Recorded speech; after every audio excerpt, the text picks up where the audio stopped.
Hello, everybody, and welcome to Reading Mark Together. I'm Father Ryan Whitley, the rector of St. Thomas Episcopal Church in St. Petersburg, Florida.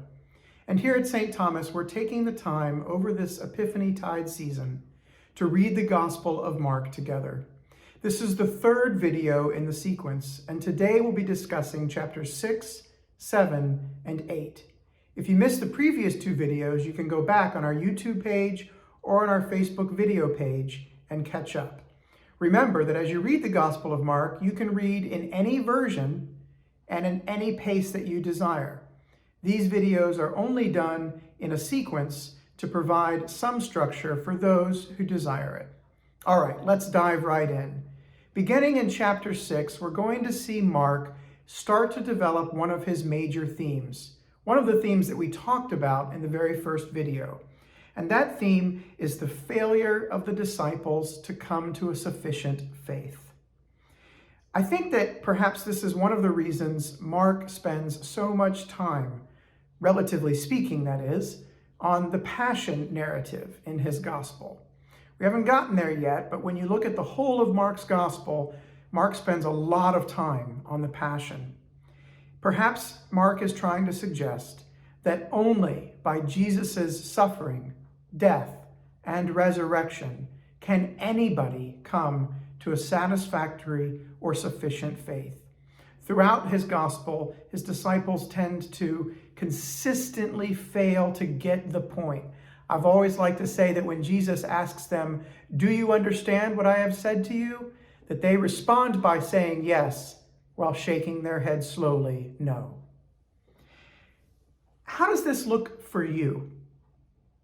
Do you think that your faith would be satisfactory if the only thing you had to rely on were Jesus' teachings, parables, and miracles? How much of your faith is dependent upon the Passion story as well? An interesting thing to ponder as you begin chapter 6. Turning the page to chapter 7, Mark has Jesus tell two stories here, back to back, about two of the biggest controversies in the early church: what foods are acceptable to eat, and whether Gentiles can become followers of Jesus too. Those two things may sound trivial to us today, but they almost tore the early church apart. The story of the Syrophoenician woman that Mark's Jesus tells here echoes a particular Old Testament story from the first book of Kings. Can anybody tell me what it is? That's your secret assignment for this week. Figure out what story in the first book of Kings the story of the Syrophoenician woman echoes in Mark's gospel. Mark is drawing a definite parallel here, even using some of the same vocabulary as that Old Testament story. Check it out and let me know what you discover. In chapter 8, specifically in verses 11 through 13, which come immediately after the feeding of the 4,000 miracle, the Pharisees come and demand a sign.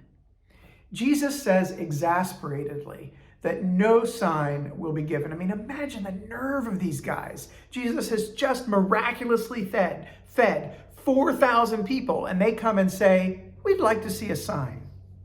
Now, a close look at the language here indicates that Jesus is perhaps deploying what is called a Hebrew oath formula, which was a very specific and formalized way of speaking that would have been immediately recognized by everybody. I want to paraphrase it into modern English for you so that you can get the better gist of it than most of the translations will provide. When Jesus says, "No sign will be given to this generation," essentially, in contemporary English, what he's saying is, "I'll be damned if I give you a sign." Think about that for a minute. Why do you think Jesus is so frustrated here? And then maybe spend a few moments thinking about, what signs have you demanded of Jesus in your life? What signs do you demand still, and why? Thank you for joining us for this week's edition of Reading Mark Together. I hope that this exercise of reading through the Gospel of Mark uplifts you spiritually and serves to fill in some of the missing gaps in your knowledge of the Gospels. God bless you and have a great day. Bye-bye.